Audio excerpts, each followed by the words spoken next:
দিনে একে অপরকে শুভেচ্ছা জানাও। তাকাব্বালাল্লাহু মিন্না ওয়া মিনকুম, আমাদের শুভেচ্ছা আল্লাহ আমাদের থেকে আপনাদের থেকে কবুল করুন। সবাই বলুন আমিন। যাদের ভিতরে পারিবারিকভাবে, সামাজিকভাবে, এলাকাগতভাবে, সম্পদ নিয়ে হোক, ইজ্জত সম্মান নিয়ে হোক, হিংসা বিদ্বেষ আছে, আজকের দিনে একে অপরকে মাফ করবেন। আজকের দিন মাফ করার দিন। তাদের কি দেওয়া হবে? তাদের অন্তর পরিশুদ্ধ।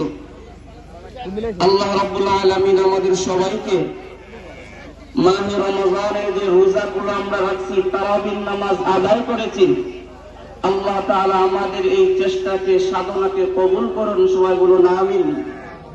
আল্লাহ তাআলা আমাদেরকে আজকে অপরন্ত পুরস্কার দান করুন, বলেন আমিন। আল্লাহ তাআলা আমাদের একে অপরের ভিতরে হিংসা বিদ্বেষকে দূর করে দেন। সবাই বলুন আমিন। আল্লাহু আকবার, আল্লাহু আকবার, লা ইলাহা ইল্লাল্লাহ, আল্লাহু আকবার, আল্লাহু আকবার, ওয়ালিল্লাহিল হামদ। আল্লাহু আকবার, আল্লাহু আকবার, লা ইলাহা ইল্লাল্লাহ, আল্লাহু আকবার, আল্লাহু আকবার, ওয়ালিল্লাহিল হামদ। সময় সংক্ষিপ্ত, ঈদগাহের বিষয় নিয়ে আলোচনা হবে। এর আগে দুইটি মিনিট তওবা সম্পর্কে। আমার নবীর সাহাবী হযরত মালিক ইবনে মাইজ আনসারী, নাম কি? মালিক ইবনে মাইজ আনসারী আমার নবীর খেদমতে আয়েশা বলেন, ইয়া রাসূলুল্লাহ, আমাকে পবিত্র করে দিন। নবীজি বলতেছেন, তুমি কি করেছ? সাহাবী বলতেছে, ইয়া রাসূলুল্লাহ, আমি অনিচ্ছায় শয়তানের ধোঁকায় পড়ে জিনায় লিপ্ত হয়ে গিয়েছিলাম। সঙ্গে সঙ্গে আমার নবীর চেহারাকে ডান দিকে ফিরিয়ে দিয়েছেন। ওই সাহাবী ডান দিকে গিয়ে সামনে দাঁড়ায় বলে, ইয়া রাসূলুল্লাহ, আমাকে পবিত্র করুন। আমার নবীজি বাঁ দিকে চেহারা ফিরাইছেন। ওই লোক বাঁ দিকে গিয়া বলে, ইয়া রাসূলুল্লাহ, আমাকে পবিত্র করুন। আমার নবীজি খবর দিলেন, সে যে গুনাহ করেছে তার সত্তাই তো তোমরা খুঁজে বের করো। সাহাবায়ে কেরামদের একটি দল বলে, ইয়া রাসূলুল্লাহ, তার কথা সে সত্যবাদী, সে জিনায় লিপ্ত হয়ে গিয়েছে।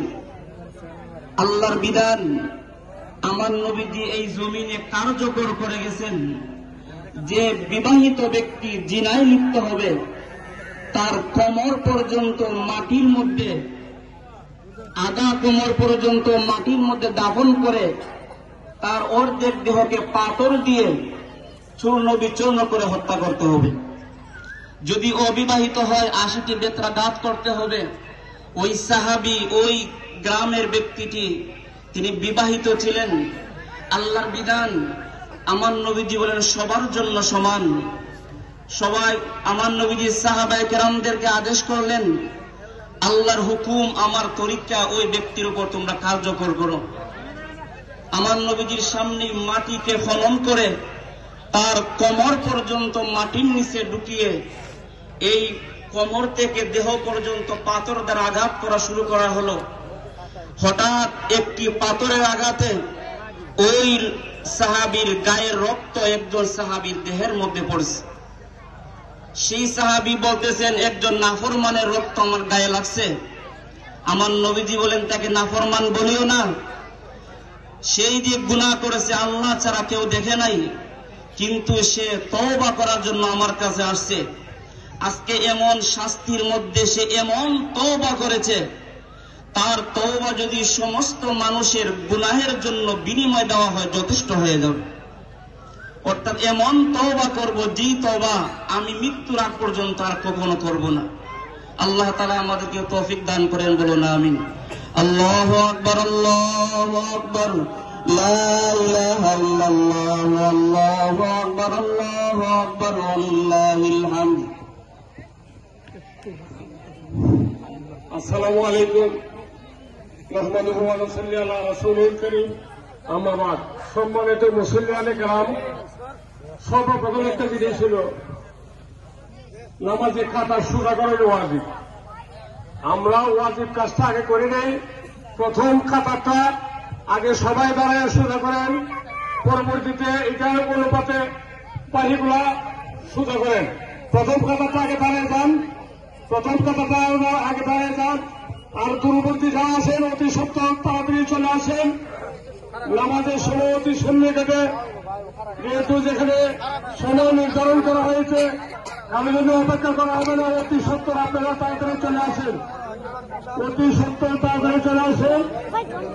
নিজ দায়িত্বে কাতারগুলো সোজা করেন, সামনের কাতার পুরা করেন, পরবর্তীতে কাতার পুরা করেন, আস্তে আস্তে সম্পূর্ণ কাতার সোজা করেন, কাতার পরিপূর্ণ করেন, উত্তর দক্ষিণে কাতার পরিপূর্ণ করেন।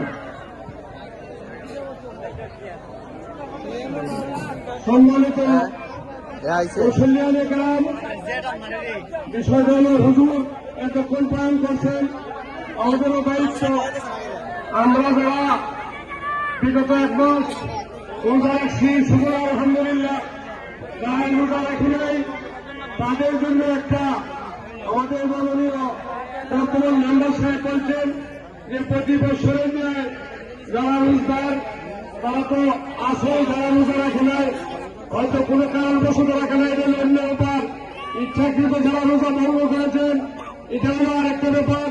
কাজে যারা রোজা রাখেন নাই ইচ্ছাকৃত ভঙ্গ করেছেন, আপনারা আলাদা হয়ে যান, আপনারা আলাদা হয়ে যান।